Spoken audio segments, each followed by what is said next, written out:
Ya, pemirsa, kami mohon maaf ini wawancara kali ini itu akan berisik sekali karena ini dilakukan di saya di studio, tetapi pihak yang diwawancara berada di satu kedai warung kopi yang di pinggir jalan, maka banyak sekali kendaraan yang lalu lalang, tapi ini menunjukkan kenyataan yang melatar belakangi warung kopi yang akan saya wawancara ini.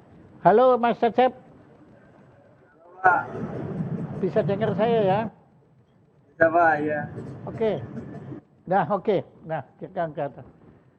Mas Cecep, wah nama Anda juga keren ya, saya Cecep Dewantara, waduh, kayak cerita Ya Pak. Mahabharata ada ya. Mas Cecep, saya itu nggak percaya waktu saya baca ternyata ada warung kopi, kan biasanya kan warung kopi ya namanya kan keren-keren gitu ya, ada Starbucks, kemudian ada apa, pokoknya David Jones atau apalah. Ini namanya keliruologi kopi, ya, aduh. Iya Pak. Saya nggak pernah mimpi kalau kelirumologi dikaitkan sama kopi, itu nggak pernah mimpi saya. Ya, nah, tolong Iya Mas Pak. Cecep ceritakan riwayatnya bagaimana kok Anda sampai mendirikan pertama namanya kok kelirumologi kopi. Silakan. Iya Pak. Jadi sebelumnya minta izin dulu lah sama Bapak. Saya udah pakai nama kelirumologi Wah, enggak, pada dari kopi saya. ya, silakan, itu kehormatan untuk Ya, saya. Wah, iya sebuah kehormatan juga buat saya udah dipanggil juga ke sini bisa berbincang langsung dengan sosok yang jadi inspirasi saya. Eh, Jadi kelirumologi kopi itu saya dapetin sebenarnya dari pengalaman pribadi dan sebenarnya hampir semua orang Indonesia mengalami itu menurut saya. Jadi itu tuh apa? kelirumologi Itu tuh apa? ya, kekeliruan terhadap perspektif kopi di Indonesia yang sudah terlanjur dianggap benar di masyarakat ya. Bukan main. Wah, Anda betul-betul memahami inti makna kelirumologi itu. Silakan, silakan. Ya, jadi sengaja atau tidak disengaja dengan besarnya brand kopi pabrikan itu membuat orang Indonesia menganggap bahwa rasa kopi ya yang seperti itu. Jadi pas dia minum kopi yang berbeda, misalkan yang light roast atau yang arabica yang kayak sekarang itu terasa aneh, terasa bukan kopi kayak gitu. Oh, Jadi perspektifnya jadi ini bukan kopi deh kayaknya kan. Padahal ini juga kopi kan Pak. Nah itu ada menurut saya ini kelirumologi kopi ini. Nah itu dari awalnya nah tapi kenapa Anda pilih nama itu? Kan nama banyak kan. Kenapa kok milih nama kelirumologi? karena banyak banget Pak, maksudnya kekeliruan-kekeliruan di dalam perkopian ya khususnya yang terlanjur dianggap benar sama sebagian masyarakat gitu. Kayak misalkan baru-baru inilah 2-3 tahun ini jadi ada sebuah proses pasca panen namanya wine process. Itu tuh dianggap spesial untuk sebagian orang, tapi pada nyatanya pada standar kopi dan misalkan di score sheet itu termasuk kopi yang over fermented, yang terlalu manis, yang ya masuknya ke cacat rasa. Tapi Wih, cacat rasa deh. dibikin ya dibikin apa ya? Gimmick lah, dibikin gimmick supaya produk itu laku dan masyarakat juga menggemari karena rasanya unik. Akhirnya harga ini jadi tinggi, harga kopi ini. Nah itu kan jadi menggeser perspektif yang ke arah yang menjerumuskan menurut saya. Anda bahasanya sangat akademis, sangat filosofis. Ya, itu Anda itu apa lulusan mana sih? S3 mana Anda ini? Kok bahasanya demikian menakjubkan itu dari mana itu? S3-nya STM, Pak. Saya lulusan STM jujur. Ya, Anak STM.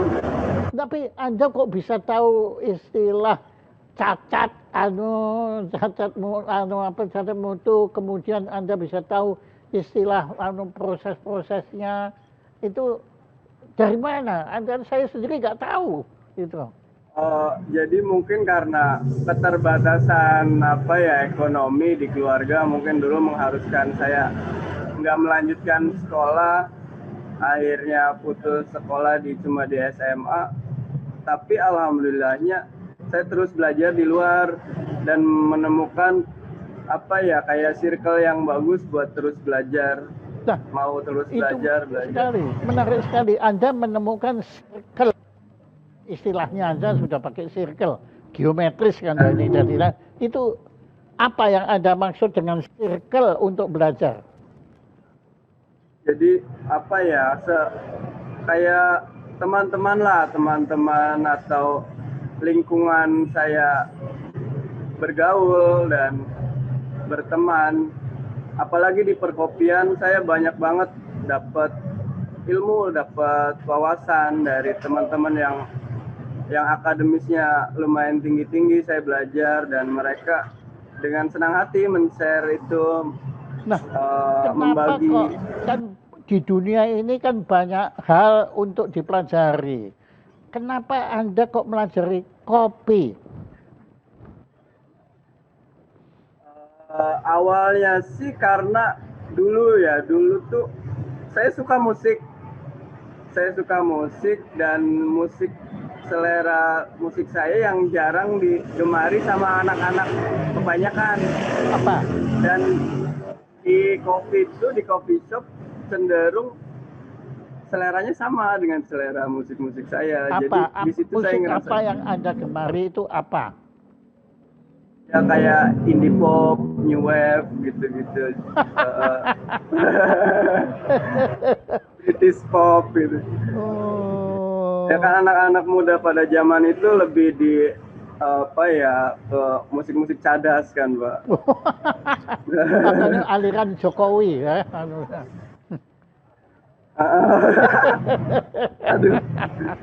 Ya, oke. Jadi, waduh, jadi Anda ternyata dari musik lah. Kenapa kok Anda nggak mau melajari musik? Kok malah kopi? Karena saya cuma penikmat di musik, nggak bisa main musik. Di kopi juga awalnya sebagai penikmat, teman saya yang jadi barista. Tapi karena saya akhirnya tertarik dengan kopi itu sebenarnya di dalamnya ternyata saintifik sekali, maksudnya banyak hal-hal yang bisa dipelajari untuk menghasilkan cita rasa itu. Nah itu saya tertarik di situ, belajar, masuk komunitas ini, komunitas itu. Akhirnya banyak teman, banyak wawasan kayak gitu. Bukan main. Anda seorang pembelajar betul-betul. Nah, oke. Itu Anda kemudian tertarik pada kopi sebagai hobi sebetulnya kan ya tadinya. Ya awalnya. Nah kemudian kok Anda kemudian ngambil keputusan untuk mendirikan warung kopi atau coffee shop atau kafeteria yang namanya kemudian Klirmologi Kopi ya. Kalau klirmologinya sudah jelas. Nah sekarang kopinya itu riwayatnya bagaimana? Waktu Anda bikin ini kan tidak bisa ujuk-ujuk begitu aja kan. Pasti Anda kan ingin bikin warung kopi atau coffee shop atau apalah atau apa. Nah, monggo ceritakan. Jadi awalnya tuh saat perbincangan waktu masih di Jakarta tentang kondisi perkopian dari era kolonial sampai sekarang. Kita memperbincangkan tentang dulu waktu zaman kolonial, mbah-mbah kita mengkonsumsi kopi itu bukan kopi yang bagus, karena kopi yang bagus dikirim ke luar negeri kan oleh kolonial. Jadi kita cuman menikmati kopi-kopi yang cacat-cacat, yang defek-defek. Nah, ternyata pada dasarnya sekarang pun hampir sama. Misalkan orang-orang masih meminum kopi-kopi yang komersial grade, misalkan yang apa sih, yang pabrikan gitu, karena dia juga memakai bahan baku yang grade-nya bawah kan, karena bisa menjual dengan harga semurah itu. Nah, kita pikir nggak ada bedanya kan, maksudnya apalagi di daerah kecil seperti saya.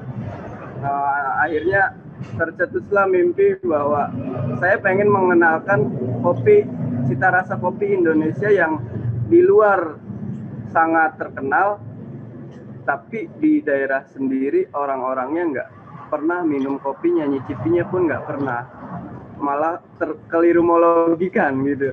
Akhirnya saya nekat buka di daerah gitu. Ini di lokasi, ini langsung di sini. Iya, langsung di sini. Nah kan untuk itu Anda kan perlu modal, tempat dan lain-lain itu. Itu bagaimana? Sebab Itu begini, hasil dari Mas, terus terang saya angkat Anda ini sebagai contoh anak muda yang bukan dari ekonomi kuat, tapi bangkit dari bawah. Bahkan Anda membuka sesuatu lapangan yang baru yang belum ada. Nah ini saya harap Anda ini bisa menjadi teladan bagi anak-anak muda Indonesia. Betul, betul ya. Bahwa mereka nanti cari bukan hanya di kopi, tentunya di bidang lain kan, anunya. Ya, IT, mobil, sepeda motor atau apapun ya. Nah, makanya tolong Anda ceritakan itu supaya menyemangati teman-teman Anda, anak-anak muda milenial ini untuk berani berjuang dari bawah sekali dengan sesuatu yang sama sekali baru. Silakan. Jadi memang awalnya nol sekali lah, masalah permodalan segala macam. Saya awalnya kan sebelum terjun ke dunia bisnis, dunia perdagangan seperti ini, masih nol sekali. Masih awalnya cuman buruh pabrik di perusahaan otomotif. Oh, Anda pernah? Dan ya pernah selama 5 tahun di buruh pabrik, merasakan. Apa? Jadi pabrik apa kalau boleh kami tahu waktu itu? Pabrik, jadi pindah-pindah kan, selalu putus kontrak. Pertama pabrik baterai motor, mobil, terus pindah ke perakitan motor. Terus pindah ke spare part mobil lagi kayak gitu. Dan lumayan tabungannya lumayan lah buat bisa bikin usaha. Setiap bulan tuh, jadi setiap bulan nabung beli alat-alat kopi. Ya yang setahun terakhir itu sebelum selesai pekerjaan, terus setiap bulan nabung beli alat. Jadi pas udah nggak kerja, tinggal nyari tempat buat disewa, buat jualan gitu. Waktu buka itu Anda masih ingat itu tanggal berapa, bulan apa, tahun berapa?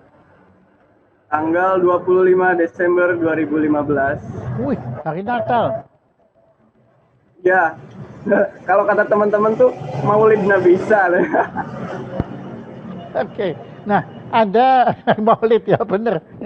Nah kemudian Anda buka itu pakai pakai upacara atau apa gitu? Kalau orang tua karena orang tua pakai ngitung hari segala macam, karena masih pakai budaya gitu kan. Oke. Budaya Jawa.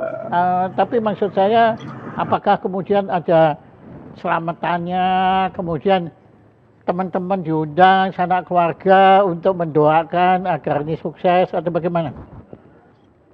Oh, kalau itu enggak sih Pak, paling kecil-kecilan di rumah. Paling selamatan kecil-kecilan, doa bersama. Nah, nggak kemudian ada acara besar. Ya. Kemudian setelah buka, ternyata nggak seperti apa yang saya gambarkan di awal. bahwa buka usaha tuh bisa sebebas dan apa ya, bisa lepas dari kayak waktu awalnya kan saya buruh kan, terkekang segala macam. Saya pikir pas udah punya usaha sendiri akan bebas ngapa-ngapain. Ternyata Ternyata tetap banyak tekanan, tapi alhamdulillah tekanan dari diri sendiri gitu, biar bisa tetap apa? survive. Dan Apa tekanan dari sendiri itu apa? ya basic kan nggak ada basic bisnis lah ya, jadi banyak sekali ketololan lah. Eh, nggak ada riset pasar, nggak ada manajemen pasar segala macam. Akhirnya ya nyebur di situ, belajar di situ gitu. Akhirnya belajar ke teman-teman, ke segala macam, apa sih riset pasar, nentuin target market segala macam. Akhirnya ya ketemulah, alhamdulillahnya dikelilingi orang-orang baik yang bisa membagikan ilmu-ilmunya. Nah, kemudian nama kelirumologi kopi itu apa nggak menimbulkan kontroversi tersendiri? Alhamdulillah sih, malahan pada penasaran. Pasti misalkan ada event ke luar kota, ada apa ya, kompetisi atau apa, ikut. Ini kelirumologi kopi apa ini? Pasti dipanggil dan disuruh dijelasin. Gitu. Aduh, ya syukur alhamdulillah lah.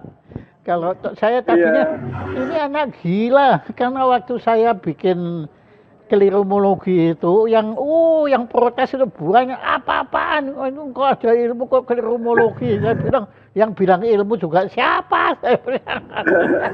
Ya oke. Nah, tapi jujur sih, sebagai jembatan saya, kelirumologi itu sebagai jembatan saya mengenal berbagai ilmu yang lain. Yes, Anda benar sekali.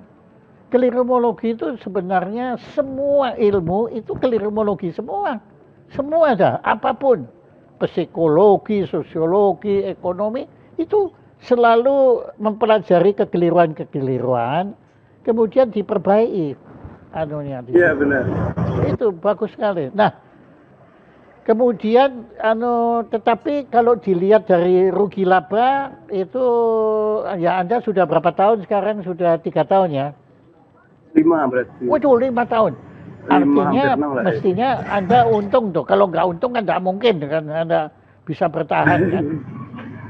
Ya alhamdulillah, maksudnya selama ini walaupun dari keuntungan materi nggak banyak, tapi sedikit banyak sudah apa ya, merapikan mekanisme perdagangan kopi di sini, ya, sampai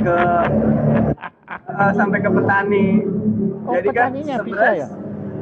Ya, se-Indonesia kan sebenarnya tiap daerah tuh ada kebun kopi yang di atas. Di Semarang pun ada kan di atas.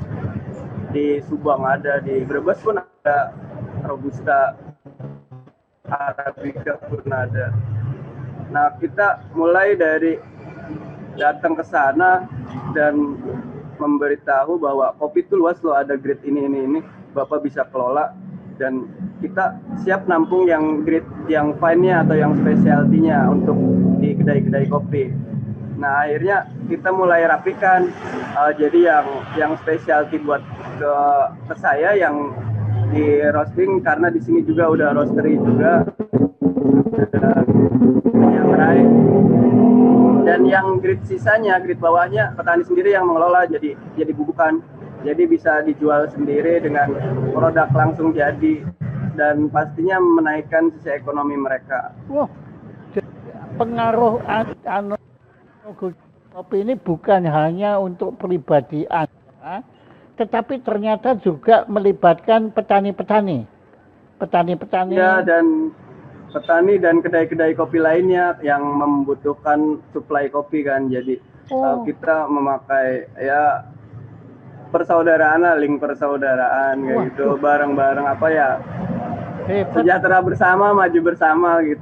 Jadi komunal ya anunya situ. Jadi komunal ya, benar. Jadi apa yang Anda lakukan ini sebetulnya mirip dengan teman-teman kita di Israel, yaitu kibbutz. Kibbutz itu melakukan seperti Anda itu, di mana semua usaha itu tidak berdiri sendiri, tetapi melibatkan seluruh masyarakat di sekelilingnya.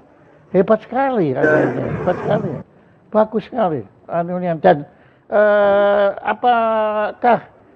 Nah tadi Anda jelaskan Anda mengalami kesulitan-kesulitan, tapi lebih banyak berasal dari diri sendiri. Contohnya Anda bisa beri tahu apa? Maksudnya gimana Pak? Ya, tadi kan Anda bilang, waktu saya tanya apakah menghadapi masalah, ya Anda bilang masalahnya lebih banyak dari diri Anda sendiri gitu, bukan dari luar. Karena masyarakat kan mendukung Anda, ya toh? Semua bersahabat dengan Anda, ya anunya. Nah, tapi benar. Anda bilang itu lebih banyak pada diri saya sendiri. Contohnya apa? Ya, contohnya kayak apa ya, misalkan cepat puas atau sudah merasa pintar dan enggak kan bahaya, misalkan udah mencapai, misalkan udah bagus lah di perkopian tapi udah ngerasa paling hebat, padahal dia kalau misalkan lari lagi ke tingkat provinsi juga masih nggak ada apa-apanya lagi kan. Wah. Harus misalkan di sana lebih hebat lagi, naik ke nasional juga belum ada apa-apanya lagi gitu. Jadi selalu mengosongkan gelas biar tiap hari itu bisa terisi. Bukan main ya, Anda ini punya semangat kerendahan hati yang sangat penting untuk bisa berkembang. Sebab kalau orang sudah arogan, dia sudah nggak bisa berkembang lagi. Dia sudah merasa mentok kan gitu. Hebat, bagus. Nah, kalau boleh coba Anda bisa nggak bawa itu laptop Anda atau handphone Anda, saya nggak tahu, itu untuk melihat gini, warung kopi Anda, coba Anda tunjukkan kita. Anda pandu kita sambil lihat warung kopi Anda, silakan.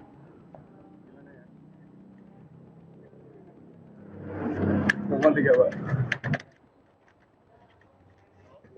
Oke, siap. Iya, bagus. Oh, tapi nggak bisa Pak, kayaknya soalnya. Oh ya, nggak apa-apa. Tapi begitu aja dah, begitu aja. Nggak apa-apa, kayak gini cukup, aja ya. Gini cukup. Nah itu apa? Apa Anda bisa ceritakan sendiri? Itu siapa itu? Ada dua itu mas-mas itu. Oh, ini apa? Lutfi, teman saya yang sekarang bantuin di sini nyeduh. Di belakang teman-teman juga, teman-teman yang sering nongkrong di sini. Waduh, jadi di sudah sini punya. Juga ada Mas Tio, ada Mas Ino. Sudah punya community.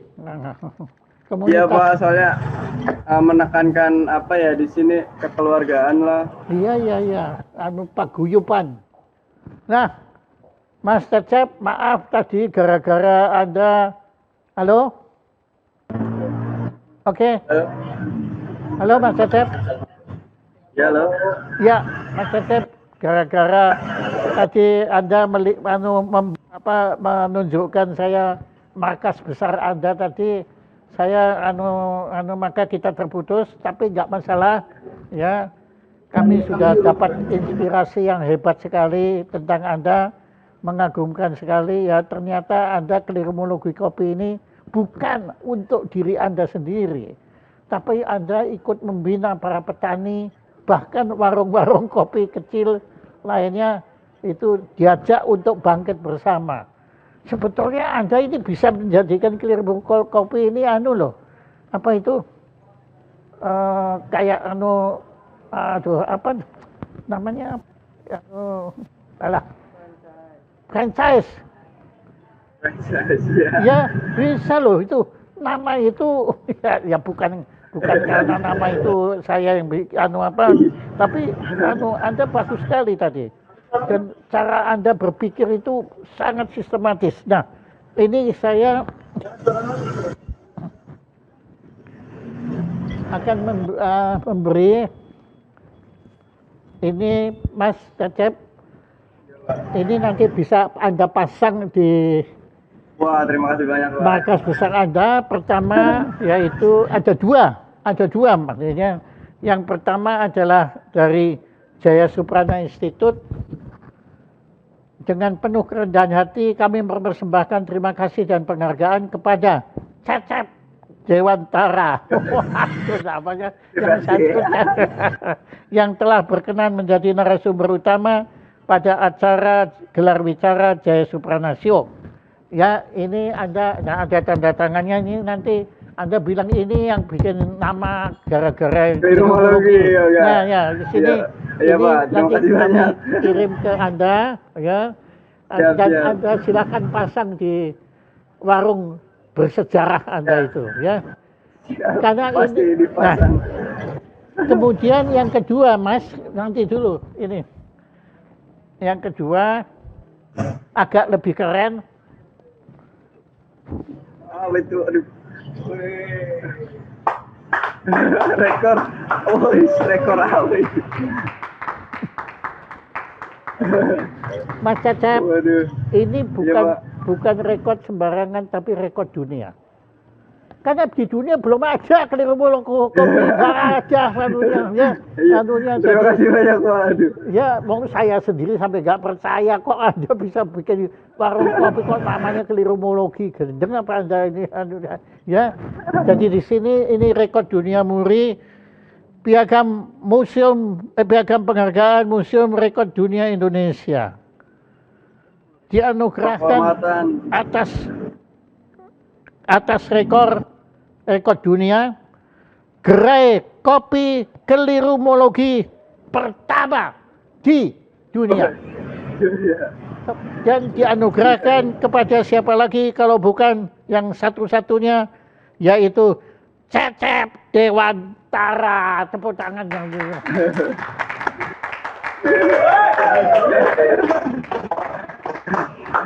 Aduh. Itu teman-teman ikut senang kan? Iya, sebenarnya apa ya? Ini juga kelirumologi kopi. Sebenarnya saya membangun berdua dengan keponakan saya Yudi Hermawan. Mana ada? Belum hadir sepertinya. Iya. Iya. Iya nggak apa-apa, tapi ini yang saya kan taunya Cecep ini, maka saya anugerahin ini, dan ini Anda pasang aja di markas besar itu bersama ini. Ya, Dua Wah, ini terima sudah. kasih, sebuah kehormatan, Pak. Itu di dunia nggak ada yang punya dua sekaligus sih, nggak ada. Ya, dan semoga makin laris itu dia Anda dan. Amin. Tapi tolong pikirkan itu mengenai waralaba itu. Wah, siap. Nama itu nggak main-main, Pak. Itu nama itu betul-betul asetnya Anda itu. Ya Anda runding lah. Anda kan temannya banyak, ya toh? Dirunding itu mengenai. Ya. Sebab kalau ini buka di Jakarta, saya yakin itu pasti anak-anak muda senang itu ke kelirumologi. Ya, oke. Sekali lagi kalau collab-nya sama Pak Jaya mau.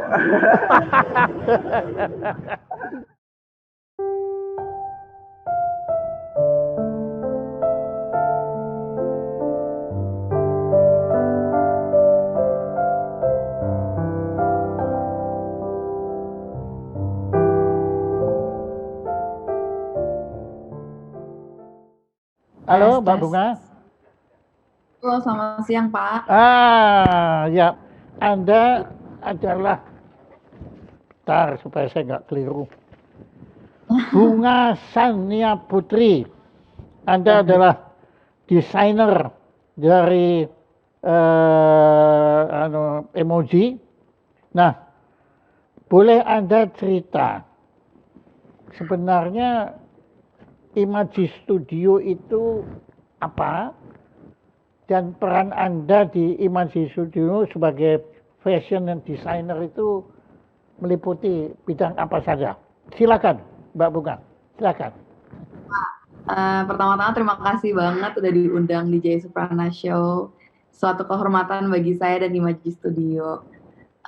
Pertama-tama saya udah siapin beberapa slide karena kan kita bidangnya di visual biar lebih enak bisa lihat foto-foto dari Imaji Studio. Boleh? Ya, silakan. Oh.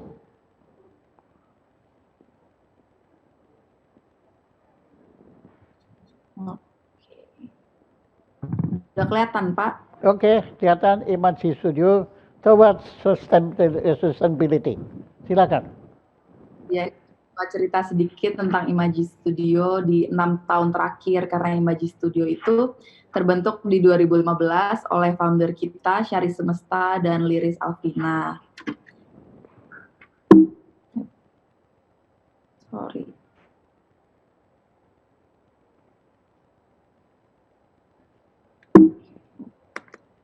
Oke. Itu image created by thoughts based on reality and fantasy.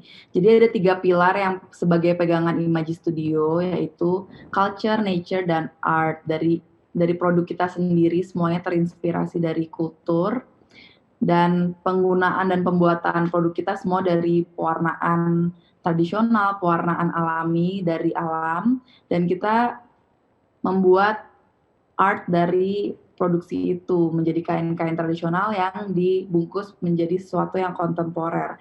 Jadi cerita sedikit, awalnya terbentuk Imaji Studio dari Kak Syari dan Kak Liris itu, mereka mau membuat benang merah dari kesenian dan kultur Indonesia yang tradisional menjadi sesuatu yang baru, karena orang-orang dulu pada tahun 2015 tuh berpikir kalau pakai batik atau pakai sesuatu yang tradisional tuh cuman buat acara adat atau sesuatu yang formal, dan mereka mau membungkus tradisional itu bisa dipakai untuk seharian dan khususnya buat anak-anak muda karena mereka yang paling jarang mengenakan batik pada keseharian. Terus ini ada pengalaman Imaji sendiri dalam collection awalnya Dongeng Alam.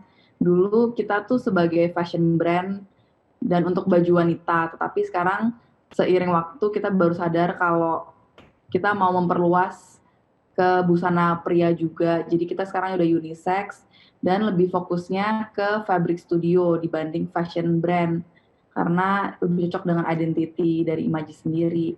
Jadi ikut JF3, ada ke New York City, terus ini ada koleksi kami Moonchild, terus kita pernah ke Perth Fashion Week, terus apparel di Goods Dep.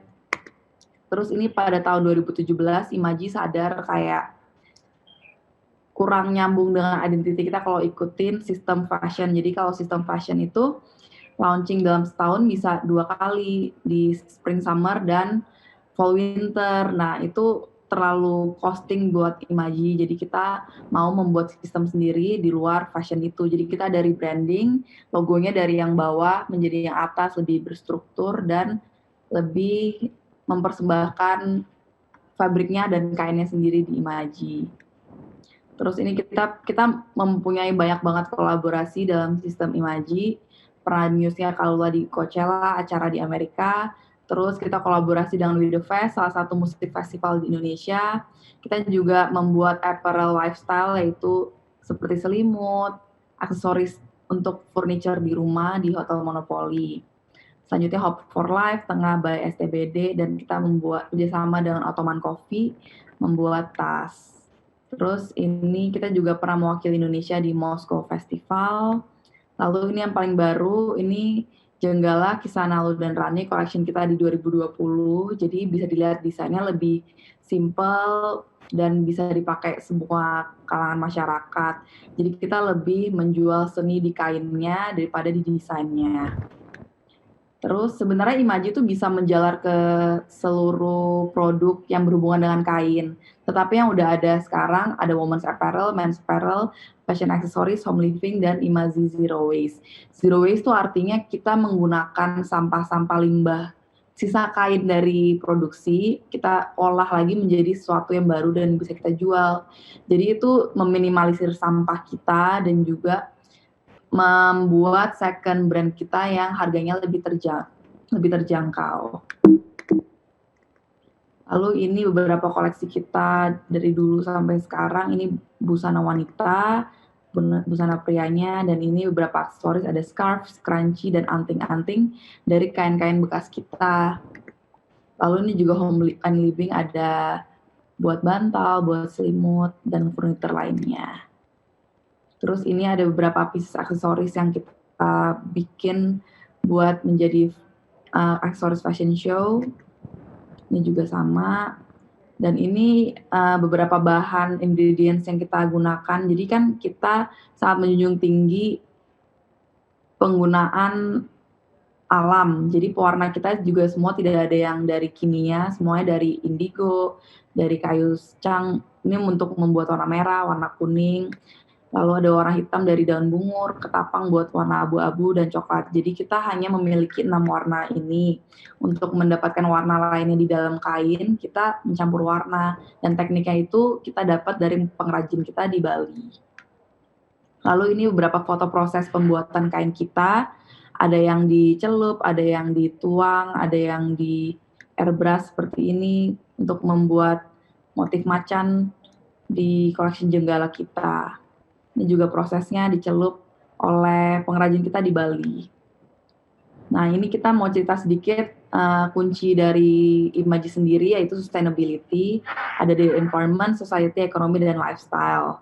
Jadi sustainability itu bukan adalah the end goal, tapi bukan prosesnya. Mungkin sekarang tidak bisa sustainable, tapi kita menghasilkan produk yang sustainable. Dari komunitas kami di lingkungan, dari material source-nya, semua handmade dan packaging kita semuanya tidak menggunakan plastik dan kimia, semuanya ramah lingkungan dan tidak merugikan lingkungan.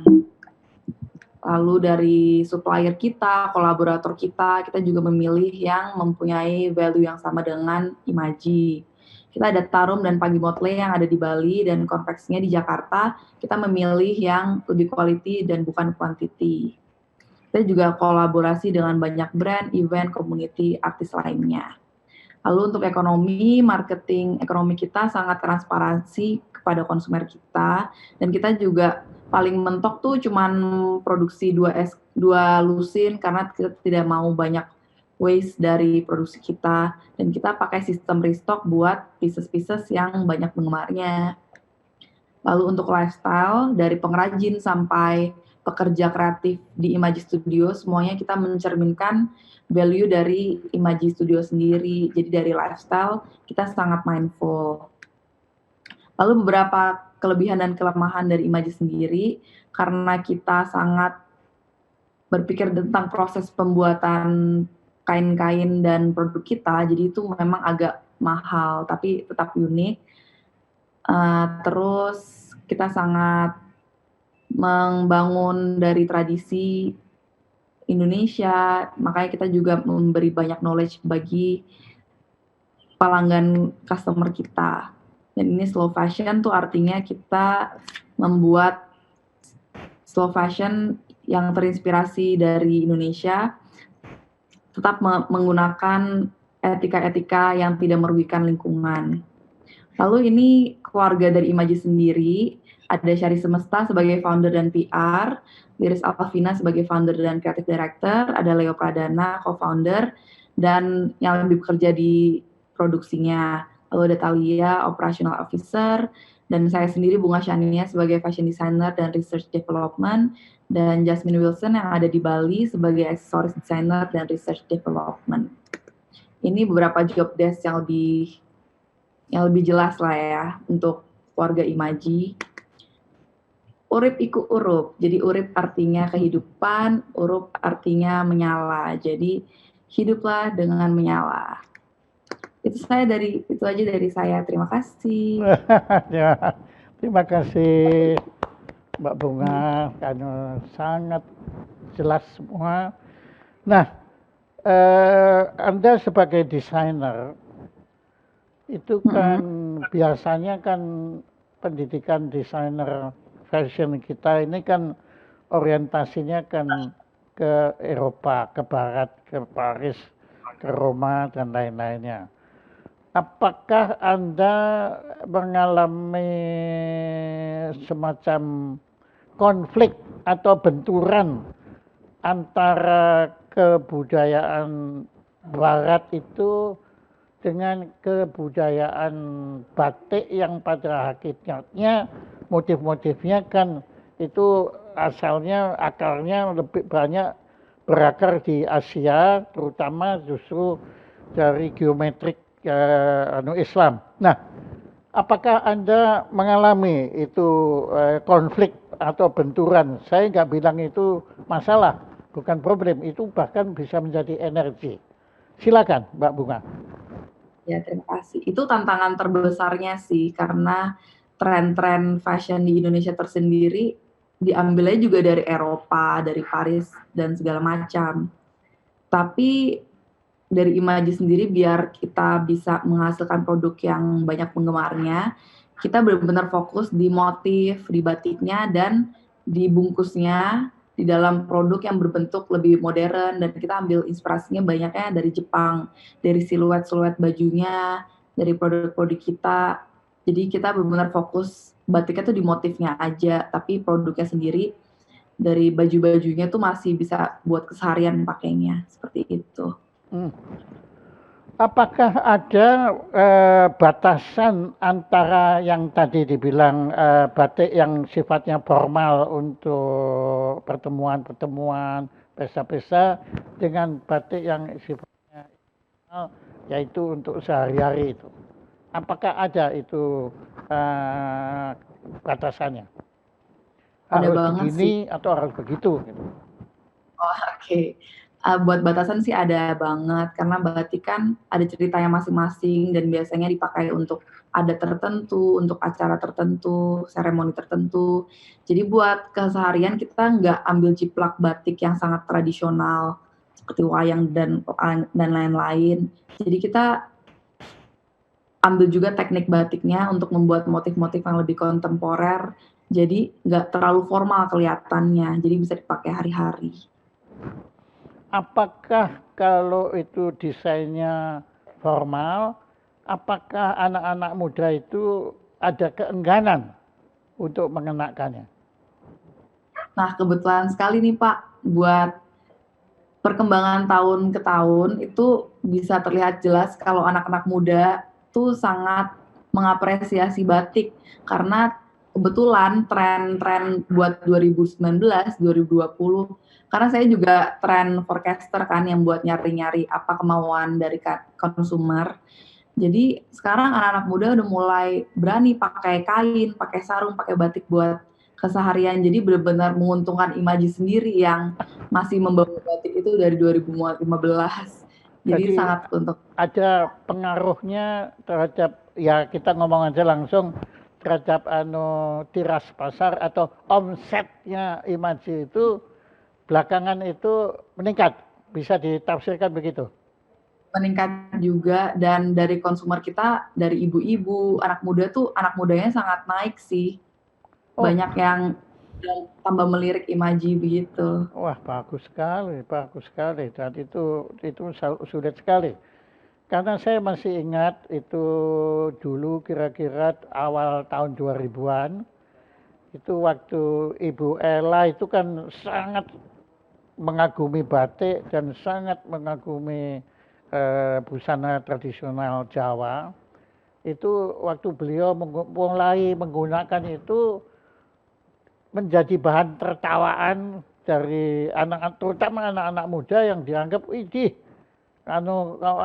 ibu kok sekali kuno banget ya, gitu, nggak modern gitu. Nah, apakah problem seperti itu sekarang masih ada?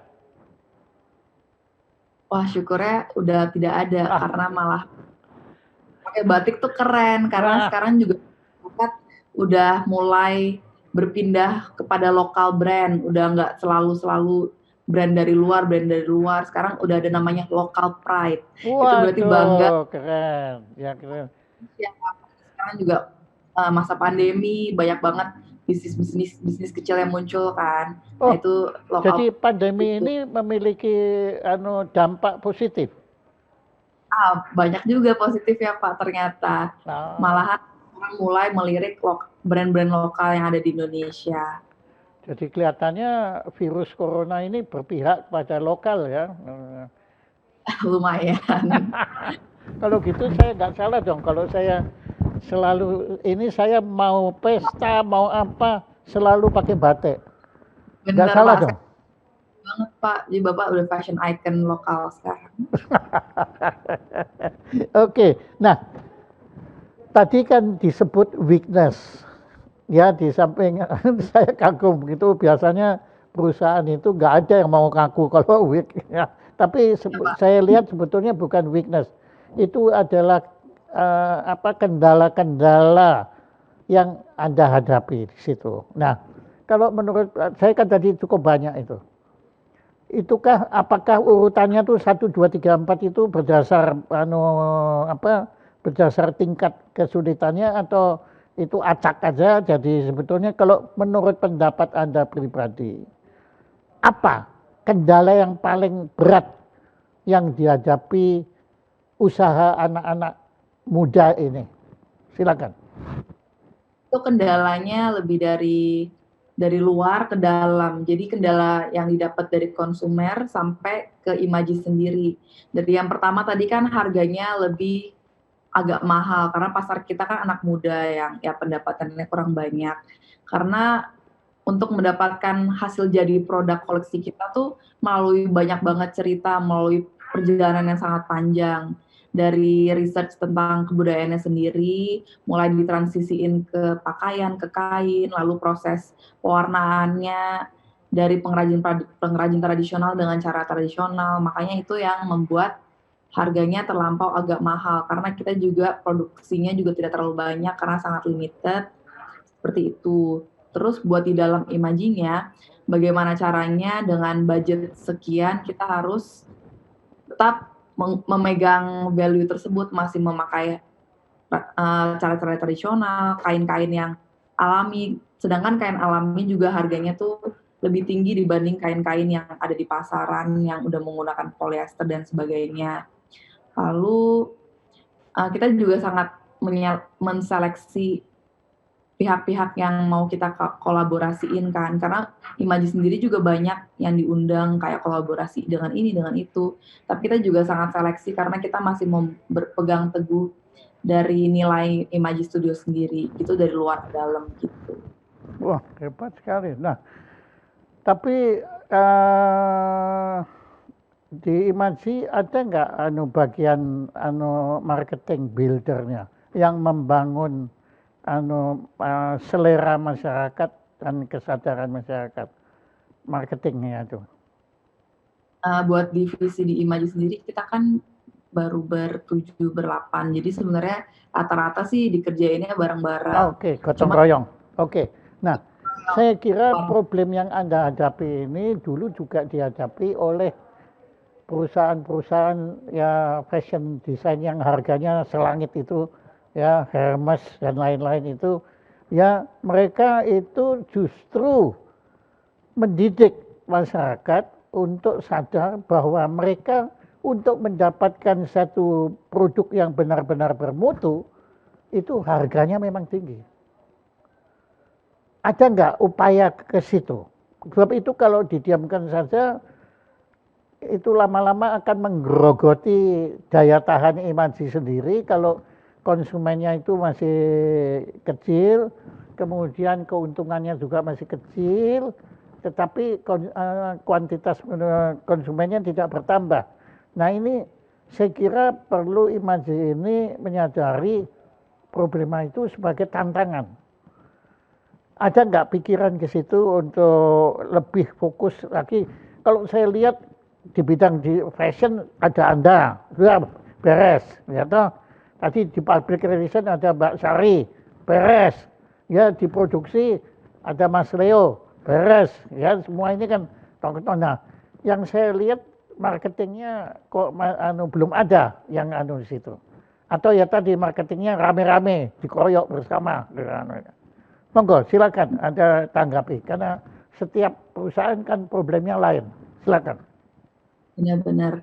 Ya bisa diambil dari cerita Hermes dan brand-brand lainnya itu juga mereka benar-benar mengedukasi, mengenalkan kalau produk mereka tuh layak untuk dibeli dengan harga tinggi, dengan menceritakan prosesnya. Sama banget dengan kita Imaji Studio dengan harga yang agak tinggi dibanding brand-brand lainnya karena kita menjual cerita juga. Itu salah satu kendala di Imaji juga pandemi karena udah full online karena dulu kita sangat dibantu dengan toko offline karena biasanya kita suka berbincang-bincang sama customernya, kita cerita dari prosesnya, cerita isi value dari Imaji sendiri. Biasanya jualannya kencangnya di situ tuh Pak, karena kita bercerita, kita menjual cerita. Nah, salah satu kendalanya di online itu kita harus mencari upaya gimana caranya cerita kita tuh sampai melalui sosial media, melalui online, biar orang-orang tuh mengerti kalau barang-barang kita yang kita jual itu mengandung banyak cerita juga, nggak cuma sekedar baju dan motif tradisional itu. Jadinya ya emang itu kendala di Imaji salah satunya sih. Tidak, saya anggap mungkin dianggap sebagai tantangan, itu bukan kendala. Itu challenge, Benar, Pak. ya itu challenge itu yang memang semua perusahaan mengalami itu semua. Nggak ada perusahaan yang nggak punya Betul. challenge itu ya monopoli nanti namanya. Nah, dengan penuh kerendahan hati kami mempersembahkan terima kasih dan penghargaan kepada Bunga Sania Putri yang telah berkenan menjadi narasumber utama pada acara gelar bicara Jaya Suprana Show. Ini Terima kasih banyak, Pak. akan kami kirim ke kantor markas besar Imaji Studio. Ya, tepuk tangan untuknya. Terima kasih. Mbak Bunga, itu tadi Anda kalau kelirmologi kopinya sudah dapat juga muri, Anda juga dapat muri untuk Imaji Studio. Rekor Indonesia muri, Piagam Penghargaan Museum Rekor Dunia Indonesia dianugerahkan atas rekor. Wah, ini panjang. Merek pakaian yang menggunakan teknik pembuatan motif terbanyak dengan pewarnaan alam dianugerahkan kepada tentu saja siapa lagi kalau bukan Imaji Studio. Tepuk tangan.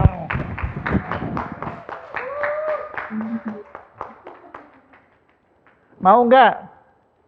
Mau dong, Pak. Ya udah. Oke. Nah, Mas Cecep maupun Mbak Bunga, ini nanti piagam-piagam ini ada masing-masing memperoleh 2, itu akan dikirim ke lokasi masing-masing. Dan saya atas nama, bahkan saya memberanikan diri atas nama bangsa Indonesia, menyampaikan terima kasih dan penghargaan kepada Anda berdua sebagai bukti bahwa putra-putri Indonesia mampu mempersembahkan mahakarsa dan mahakarya yang terbaik di bidang masing-masing demi menjunjung tinggi harkat dan martabat bangsa, negara, dan rakyat Indonesia. Terima kasih. Tepuk tangan untuk Mas Cecep dan Mbak Bunga.